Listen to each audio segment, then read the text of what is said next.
In school, I think I was about 12 or 13. It was the time to recite the Pledge of Allegiance, and I refused. My teacher said, "Jock, will you step out?" So I stepped out. I didn't have my hand up. She grabbed me by the ear, and she took me to the principal's office because I didn't conform to the Pledge of Allegiance. And the principal happened to be in. He said to the teacher, "You're excused." She left. Then he said to me, "Jock, why don't you want to pledge allegiance to the flag?" And I said, "Because I think we owe so much to so many other nations that made our country great." I said, "Maybe if it weren't for Louis Pasteur, you and I would be dead."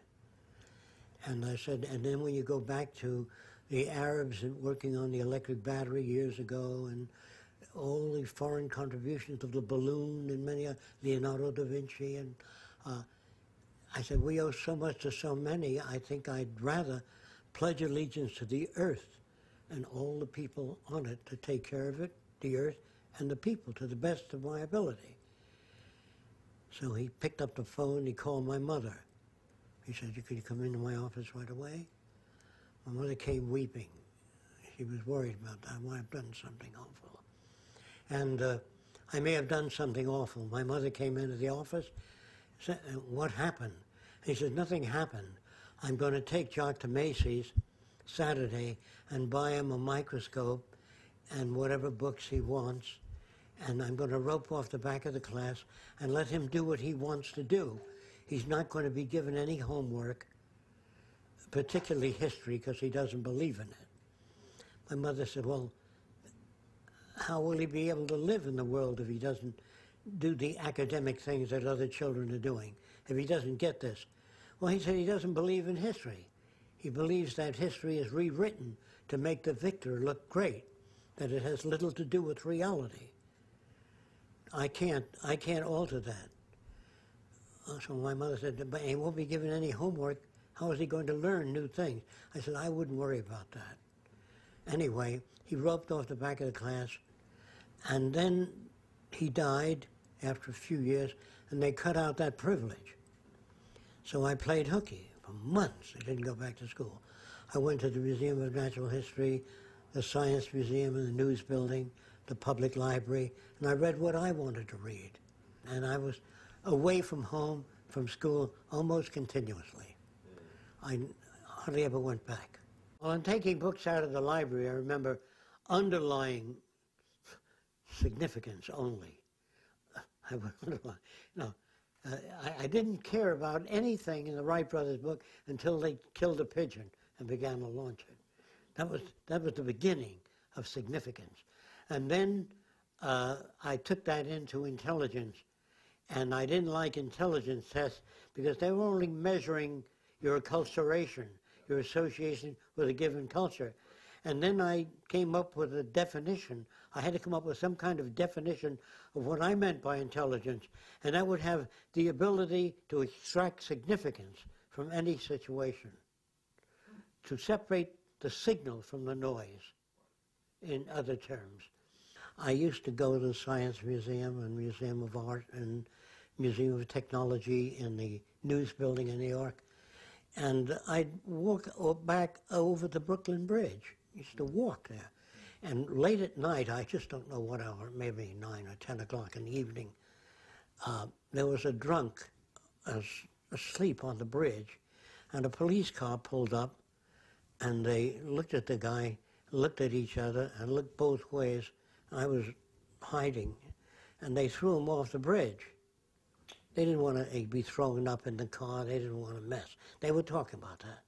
You take him down the station, you throw him in the car, mess it up. He said, "No good drunk anyway." He threw him over the bridge. That imprinted, this shit's got to go. All I remember saying that this type of human being, where do they come from? They had no soul. They had no compassion. They were like the lowest grade machines. I said that we have to change human behavior. And then it caused me, how do you change human behavior?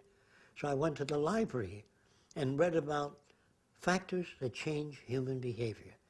Why some people coming from a similar environment were totally different.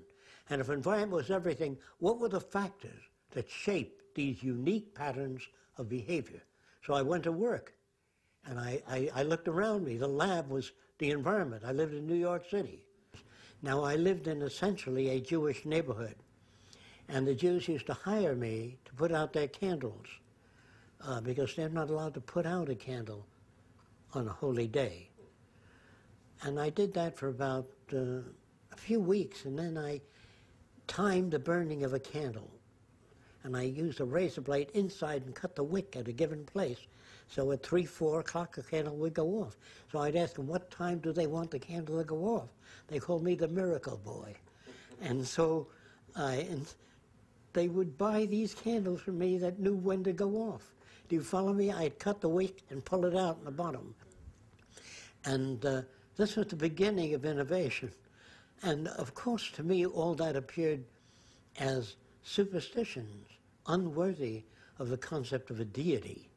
You know, they reduced the behavior of a deity to more like what they were, more like their value systems. The deity got angry if you didn't do certain things, and he created lightning and floods and disease. So in my neighborhood, I asked questions like, what are the most difficult people in the neighborhood or out of this neighborhood to communicate with? And I wanted to try my ability at communication. So they said, well, there's an old Arab community in Atlantic Avenue that still believe the earth is flat. I said, well, that's interesting. And who is the leader in that group? A guy named Elbaz. So I called him on the phone. I said, I am Arab. I would like, you know, because I can pass as Arab too. So I would like to talk to you about the earth and about the world. You are Arab, from where are your parents? Is the way he spoke. So I got to Atlantic Avenue and I said, you believe the world is round? No.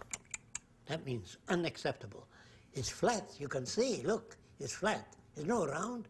He says, if he round, man, he walk here, he fall me down. You see? That meant he has intellect, I didn't. So I understood his language, and then he said to me, he said, how he can be round, the water is going to fall off, the ocean going to fall down. So I knew what he needed. So that's the time I came next week and brought a rubber balloon, and I rubbed it and put some cornflakes in his hand and told him to hold his hand under the balloon after I rubbed it. While I was rubbing it, it had made no sense to this guy at all. But when he took his cornflake-laden hands and put it under the balloon, all the cornflakes jumped up to the balloon, all over, no matter where they were. So the jaw hit the pavement. You know. And he said, the world, he magnet? I said, air means yes in Arabic. I know a little bit of many languages. And so I said, So we went into the room where all the other old Arabs were playing backgammon and smoking the nargila, the bubble pipe. He said, why, man, he don't fall me down from the world? And he explained to them how the world was a magnet.